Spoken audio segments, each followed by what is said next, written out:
Welcome back to the channel. Dane Scott from Dane Scott's Truckers Lounge. I know you guys are going to find this hard to believe, but before March 1st, we've already started back working on Grasshopper, the 66 K125, because I was getting a little nervous with the time. We had to button up the interior, get some more wiring done, get it finished up, get the console, get things. So I'll show you that when we come back. But haven't finished on the bus. We'll keep pushing on the bus too. Both of these will be ready, trust me, by the show June 7th. And speaking of the show, yeah, I hope I see you guys there. So we got a lot to go over here, so stick around town.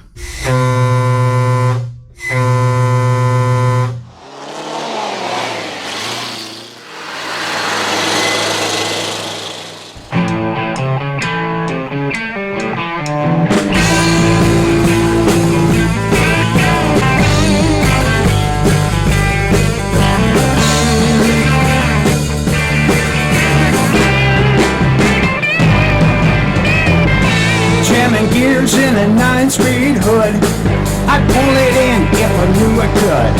The old truck stop's been gone a long time, so kick it in the rear and put the hammer down. Let's get this show on the road, shall we? 18 wheels just laying it down, and you can hear that humming sound. Pouring coal from a bright chrome stack, riding soft like a Cadillac. It's my life, it's my love, it's my Peterbilt 359. I'm watching you guys. Okay, so here's the interior that we've been working on. Finally getting this console wrapped up. Got the cove corner switched around and the light hooked up there, and for the dome underneath. Here's the wiring mess. This is where Mr. Wizard really shines. He the man. But yeah, we got on the right there, you'll see the turn signal. That's going in next. So just wrapping up all the wiring. So I was contacted recently by a guy that represents the Kenworth show and parade that goes on every year in Chillicothe, Ohio. And it's only by invitation. They invite like 50 trucks, Kenworth trucks or whatever. And so they are interested in Blueberry Bill. So I will be going down to that the week after the Truck and Bus Jambo here in Conneaut. The following weekend, I will be in Chillicothe with Blueberry Bill. And Ramon, my buddy from Arizona, is going to be with me because he'll stay over from the show. And we'll go to the Chillicothe Kenworth show, and that's going to be exciting because you get to tour the factory, and they've got all kinds of events going on, the truck show at the fairgrounds, and finally it's capped off with the big parade in the evening. You get to see all the lights and stuff, so that's a cool event every year. So we'll be at that. That's new this year. Okay, to get us started in this episode, let's see some more killer cabovers.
Lake City Paint is Warehouse 9000 online, and they're all over Amazon, and they have a wide and vast array of automotive paints and expertise focusing on lowering prices, customer service, new products, tools, and fulfilling customers' entire needs for your restoration project. Fenders, bumper covers, rockers, rust panels, replacement panels, sheet metal, paints and primers, adhesives, abrasives, aerosol sprays, automotive fasteners, and undercoating kits, car wash and prep items, tools, personal safety equipment, air compressors, and the list goes on. Just go on Amazon.com to find them there, or you can go right to the website, which is warehouse9000.com. I want to show you guys the panels in Grasshopper were, at least they were there, so I can use them as a pattern. This is for the passenger door, and I will check and make sure there's no shrinkage, but basically I can use this for a pattern. And here's the curtain, same deal, everything's there, the snaps are all there, so I can use that for a pattern as well. And then here's the driver's door, two pieces because of the vent. I guess they had to make it that way. So I've got all that for patterns, and what I'll do is I plan on, I probably have to buy one of those heavy-duty sewing machines. They're about 500 bucks. They'll go through leather and vinyl and stuff, because I'd like to make my own panels. You know, I could pay to have them done, but number one, the guy that does the custom work around here, he's buried. I mean, you're gonna talk about months getting stuff. I don't have that kind of time, and you know, the money factor too. I could save money. I mean, yeah, I'm gonna pay out front for the sewing machine or whatever, but I'll use it a lot because I can make a lot of custom stuff. Maybe some stuff for you guys. And there's kind of what the console looks like. I turned the fans towards the windshield because actually that's the way they're supposed to be. You know, when you look up there and you see the fans in the old school trucks, they had them on there to defrost, help defrost the windows, not blow air on the driver. But they move, so you can do anything you want. You know what I mean, Jelly Bean? So I also ventured into the sleeper yesterday, and you guys will remember, if you look back on all the videos, all the garbage that was in this sleeper when I got it, you know, the dead animals and all that wonderful stuff. And right there is where the raccoon kind of like melted into everything and disappeared. Yeah, it was bad, but it cleaned up pretty good on the sides, and at least all these are intact, the important pieces. The piece across the back, you can see what cleaned and, you know, what I started with, but that's about as good as it's coming. So I think I will use vinyl paint, and you know, several companies, Krylon makes a Fusion, I believe, for vinyl, and I'll just paint that after I clean it more. But you do see that it cleans up pretty good. Yeah. I also have to decide on this driver's seat. What I have here, I have the Brigadier bottom part just sitting on the frame, and that's the original KW one, and I love the way they used to do like a candy stripe pattern with those, and I'd like to find the bottom, if I could, a bottom seat. So if you guys know of a bottom piece or a seat, two seat cushions for the old KWs, let me know, because I need that. The passenger seat, you can see here, that's definitely got to be redone. But it's all there.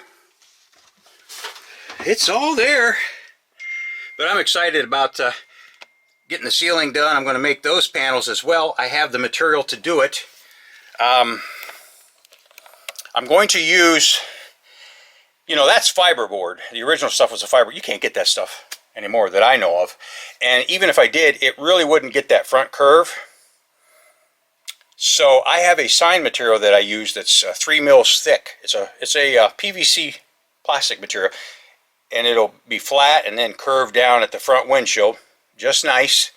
And then I'll just hash it up like with a razor blade or a razor knife, whatever you call them, box cutter, so that when I put the glue on it, the glue will stick kind of better. Maybe drill some holes in it or whatever. And then when I make my ceiling panels, I'll glue them to that and fold it over the edges and whatnot. And that'll...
Oh man, I cannot wait for my call. Oh hey, you know, you guys can't really call yourself old school drivers unless you're gulping down some of this Hammer Down Coffee Company coffee. I mean, have you tasted this stuff? They've got full throttle light roast, they've got full walker medium blend, they've got a red eye espresso, which is like a medium dark, they've got a reset blend, decaf, but it's dark. And my personal favorite that I'm waiting for patiently, deep production dark roast. So try Hammer Down Coffee by clicking the link right below, and that'll take you right to the site to order your very own Hammer Down Coffee. You guys are not going to believe this. I mean it, literally. You're not going to believe it. You're going to go, eh? It's a head scratcher. So I'm making the console. Well, you already saw the console in Grasshopper that I've already made. But last night, I added some speakers on the side so that I have 4 speakers. I'll have a speaker from my right ear, from the passenger side, left ear right here, and then the console overhead, there'll be one facing me and another one facing the other direction. So I had a stereo that's modern, but it looks retro. And I put it in last night and it don't work.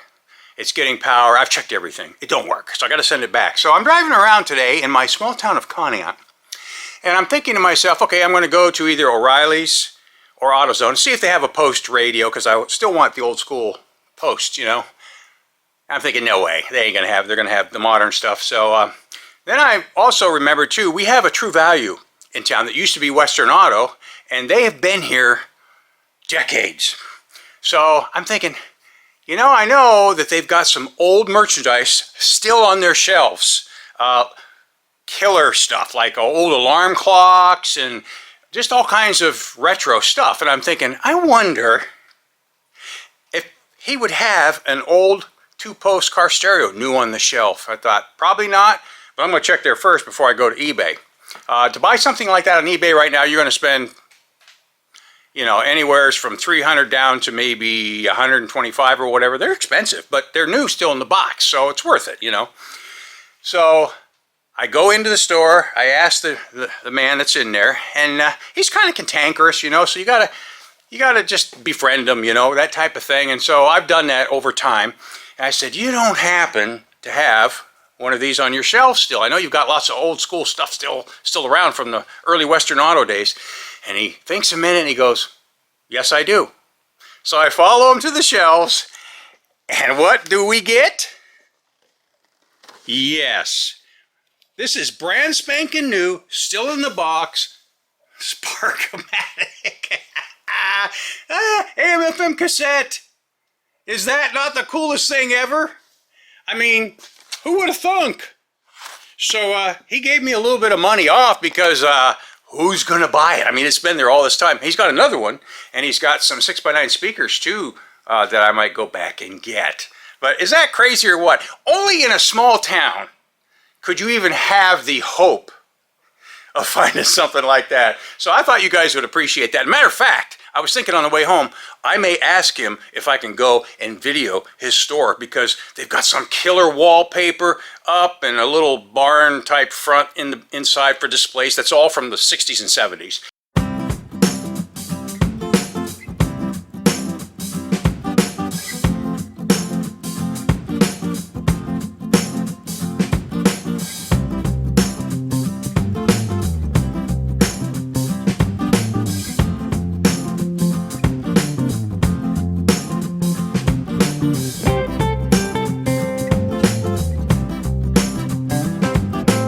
There she be.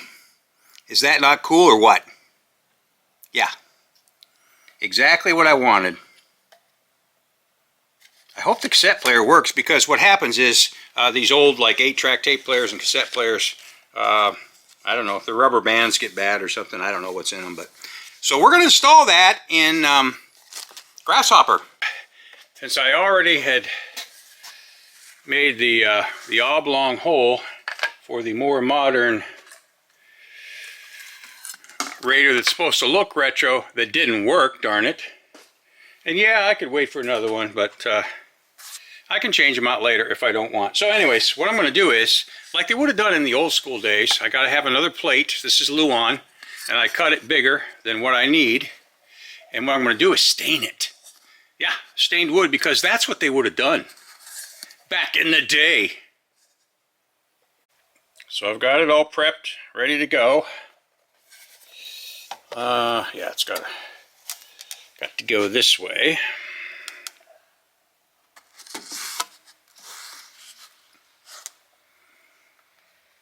And that'll sit just like that. I don't know, I might leave the wood that way, but it'll get dirty. I probably will stain it. Yep. And also, a little tip for you guys. When drilling through material, you know how the drill bit wants to catch in that cotton that's there? I just take the drill bit into a bar of soap and do each hole that way. Into the bar of soap, do it that way, and you'll catch a lot less cotton and rip it.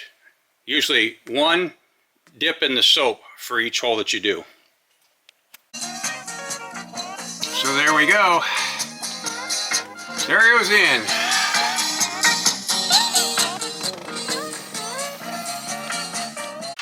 And there's the view from the passenger side.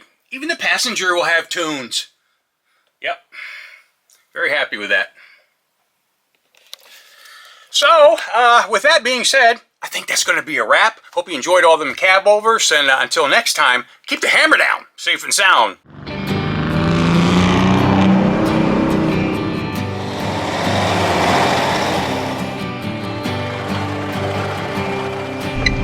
Ready to rock, Jack Wombo? Yeah, thank you.